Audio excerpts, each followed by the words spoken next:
الله وبركاته من قاعة بلوم بمحطة الرمل بالإسكندرية.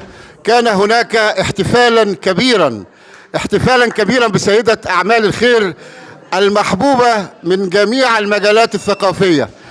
سيدة أعمال الخير هي الدكتورة راوية السقا. هنقول لها أهلا وسهلا بحضرتك، أنت نورتي المكان وشرفتي المكان. أهلا وسهلا بحضرتك. اهلا وسهلا بيك يا استاذ عبد الله.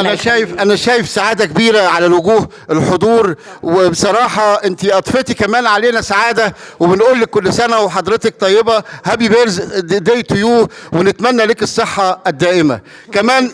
كمان النهارده من الصدف الجميله جدا جدا جدا اللي ما كنتش متوقعها ابدا في حياتي، قابلنا شيخ الشعراء الرجل الاذاعي الكبير الأستاذ أحمد الحملة. هنقول له أهلا وسهلا بحضرتك، أنت شرفت اللقاء النهارده، سعداء جدا بيك النهارده. شكرا أستاذ عبد الله، والحمد لله على سلامتك. الله يخليك، دايما في صحة وسعادة. الله يخليك، أشكرك جدا. كمان سيادة اللواء أبطال أكتوبر العظام اللي احنا يعني محطوطين في القلب، وسعداء جدا جدا بيهم لأنهم رفعوا راس مصر خفاقة عالية، جابوا لنا النصر الكبير. السيد اللواء محمود السيد أبو النجا، أهلا وسهلا بحضرتك، شرفتنا النهارده سيادة اللواء. اهلا استاذ عبد الله، انا اللي اتشرفت النهارده في الامسيه الجميله بعيد ميلاد الدكتوره راويه السقا.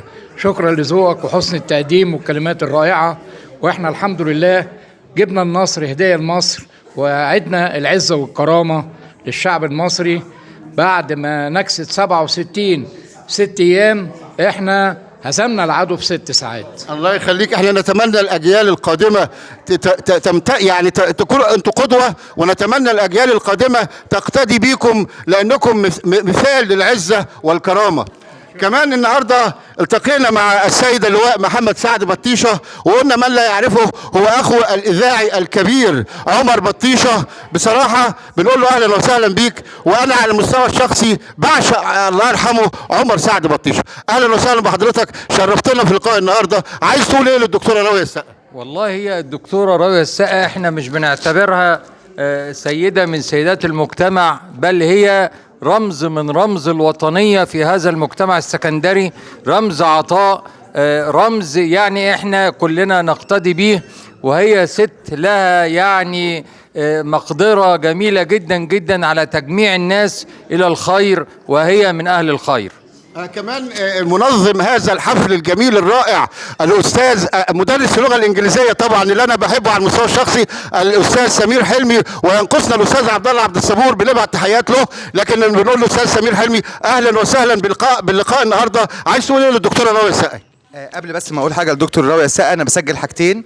الاستاذ الفاضل الكيميائي مهاب حسن اعتذر لحاله وفاه بنقابه العلميين.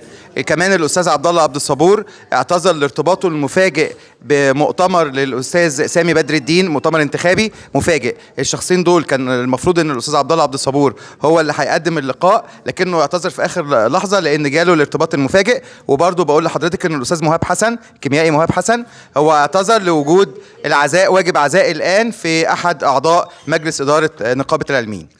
أنا في نهاية اللقاء لا يسعني إلا أن أشكر الجميع. تحياتي لكم. عبد الله عبد الظاهر عضو في نقابة العلميين اسكندرية يحيي الجماهير ويحييكم ويتمنى السعادة دائما. شكرا لكم، سعدنا بلقائكم. شكرا.